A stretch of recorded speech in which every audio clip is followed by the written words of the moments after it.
Welcome back to the Outward Expression. I'm your host Roman, and today I'm here with David for what will be my first interview for this platform. Roman or Raymond? Roman, yeah. Oh, I didn't explain. For the purposes of the podcast, my name is Roman. Oh, wonderful. Okay. Yeah. So here we are. Welcome back to the Outward Expression. I'm your host Roman, and today I'm here with David, a good friend of mine, and we are in Dubuque, Iowa, having a great time. And this is, for the purposes of this platform, this is my first interview, and I chose David for reasons that will become very obvious once you hear him start to talk. So, David, good morning, and introduce yourself to our audience and tell us a little bit about yourself. Oh, wow. We're just going to dive right in. Yes, we are. Well, good morning, audience. It is an absolute pleasure to be here with my dear friend, Ray, also known as Roman. AKA.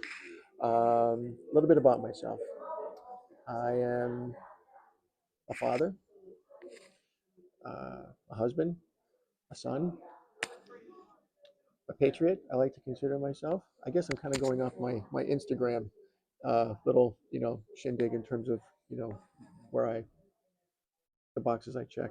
A conservative, an actor.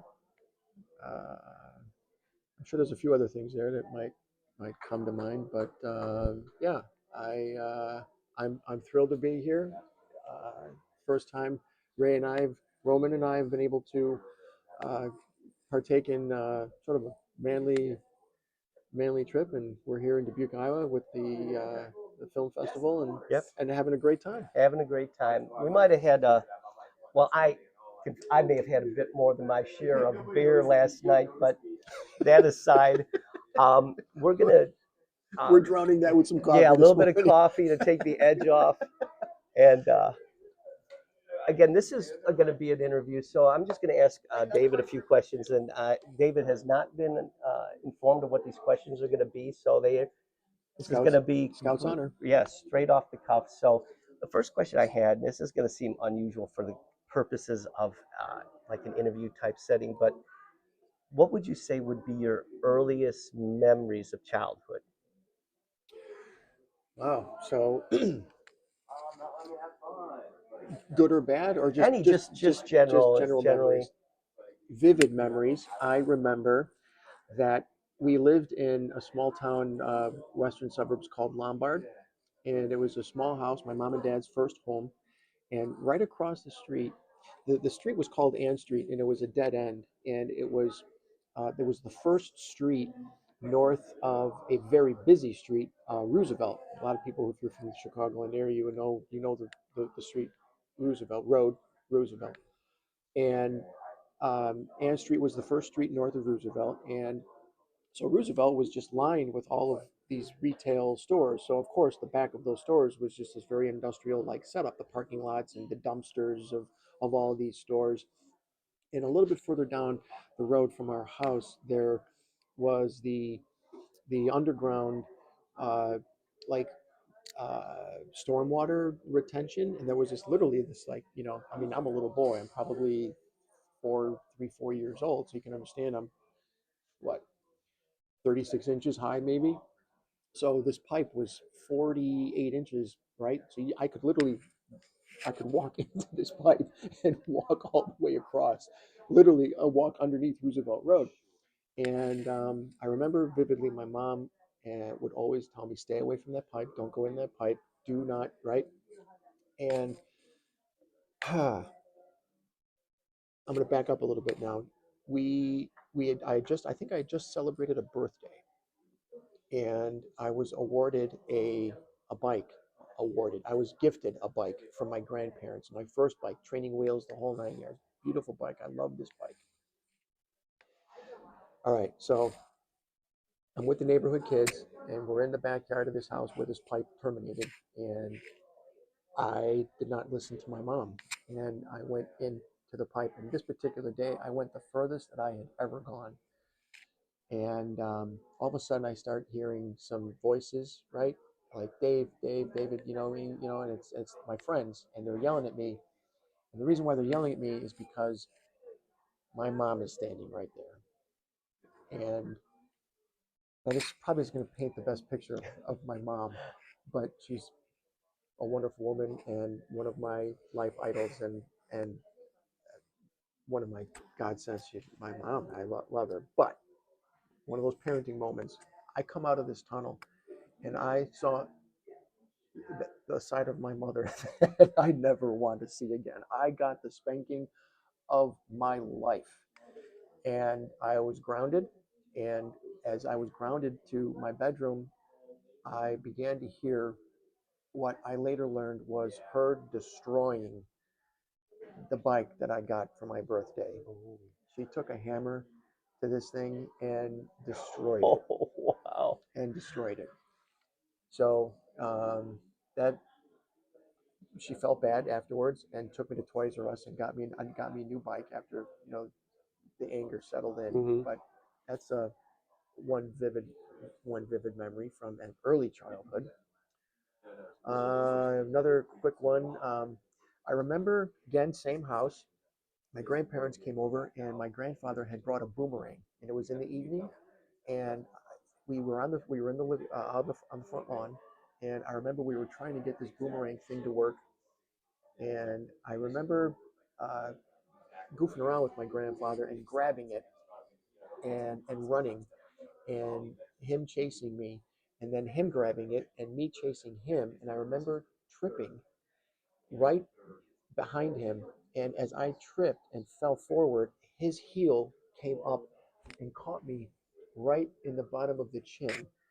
Um, yeah, another vivid memory. How many of these do you want?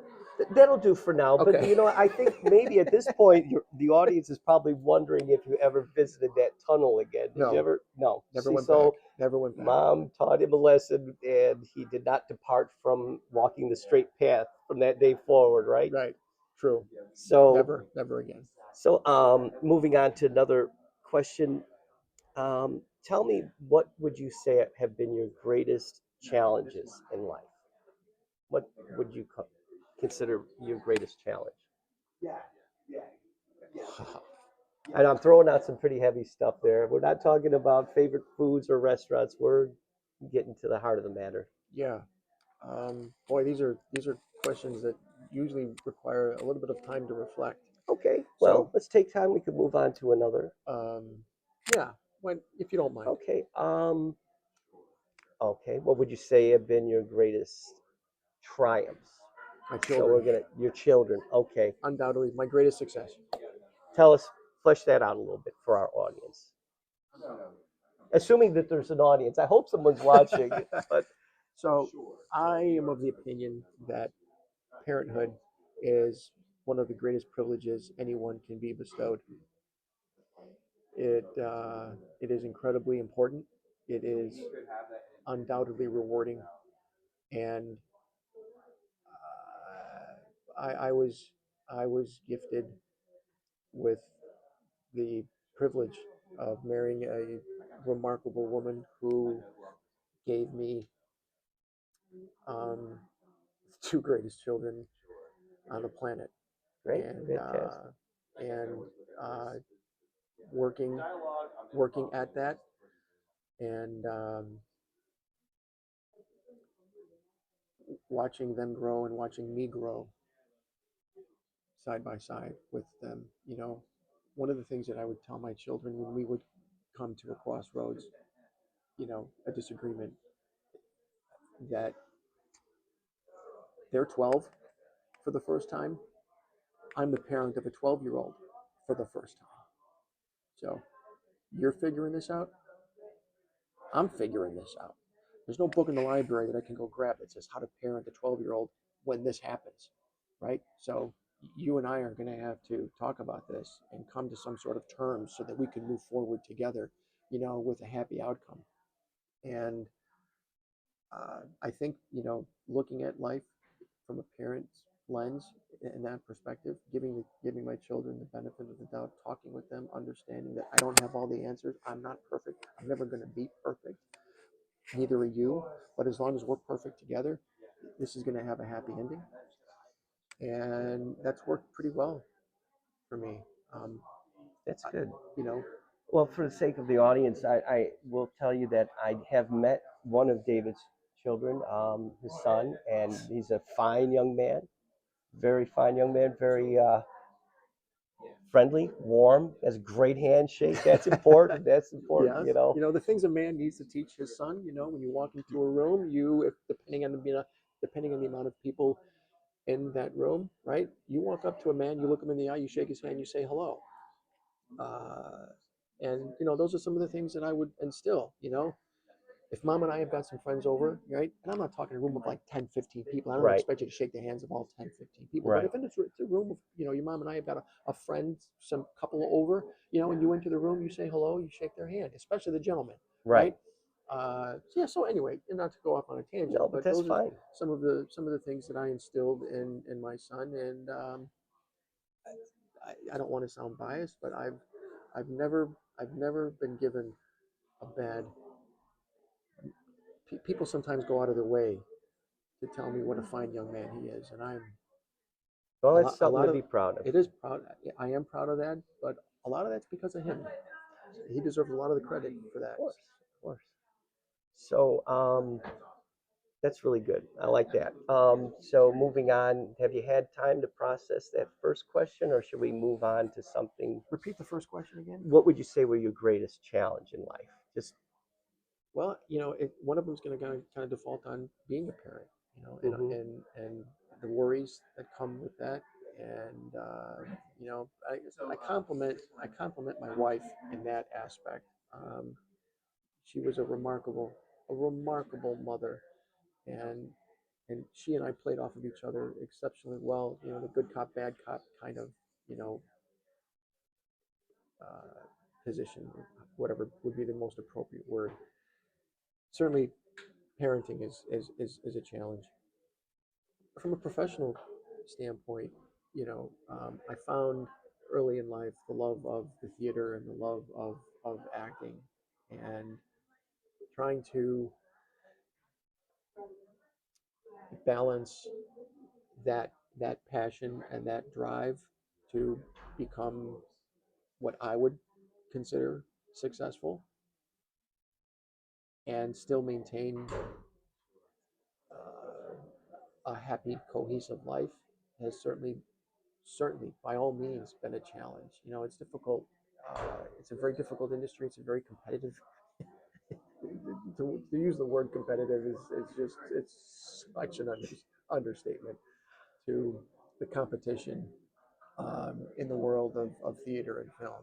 And you know, to always trying to be you know, to maintain the energy and the focus and the perseverance to achieve success in that industry while trying to, you know, be a good husband and a good father, and maintain a level of happiness and balance, you know, so that you can look back on your 20s and your 30s and your 40s and healthfully, is that a word?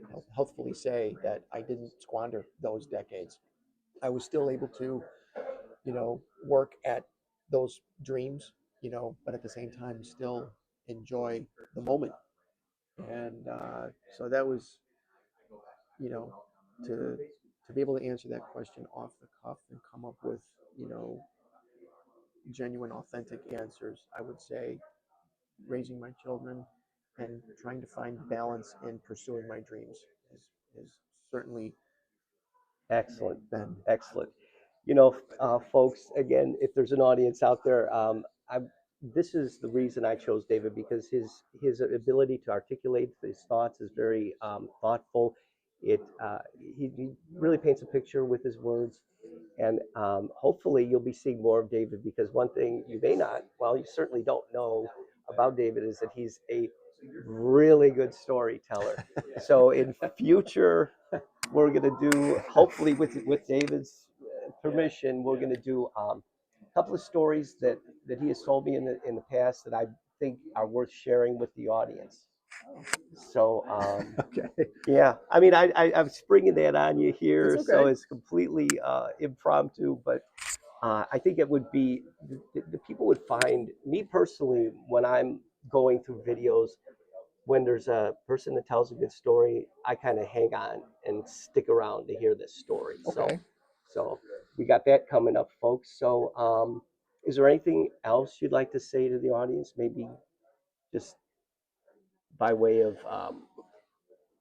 your impressions of Dubuque, Oh, Iowa. wow. So, yeah, first time here. I think we haven't even been in Dubuque for 24 hours, and very impressed. And we put a strain on their supply of beer. So if you're coming this way, you might want to bring some provisions of your own.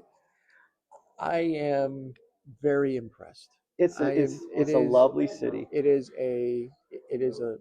Just your genuine salt of the earth river town, rich in culture. And Rich in culture. again, we haven't even been here 24 hours, and so far some great restaurants. Everyone has been Friendly. very friendly, Hmm. uh, and they were able to provide some first evers, right? Yeah, Uh, the cable car. they have this elevator. It's a cable. It's a What's small it little called? car. They call it the Fourth Street elevator. Fourth Street elevator. So it is this little cable car trolley thing that Seats about 6 people, maybe maybe, and comfortably. it literally takes you probably up, I don't know, 250 feet maybe in a matter of half of a city block. It's something I've never seen for the first, something I've seen for the first time, and something I have experienced for the first time, and I highly recommend it. Yeah, and we shared this particular cable car with a couple of guys, and one of them referred to it as a funiculi, I believe so. funicula, something along those lines. So I'll look into that, and maybe on a future episode we'll flesh that out and tell you what the origin of that particular word is. I think it's just a kind of a old world kind of reference to that type of situation, like a cable car type thing. Well, what's fantastic about it is that as you go up, you don't realize that it terminates at probably one of the highest points of Dubuque. So when you get out, you literally have got this beautiful Beautiful view. panoramic view of the Mississippi River and pretty much all of Dubuque. So Yeah. it's pretty stunning, even on a cloudy day. Right. So yeah, I mean, maybe before the end of this trip, we'll go up on the cable car and we'll give you an example of what that view looks like. There you go. So that's it, folks. Thank you for joining us. I hope you enjoyed this little introduction into the world of David. And as always, I am Roman. This is the Outward Expression. Choose the good.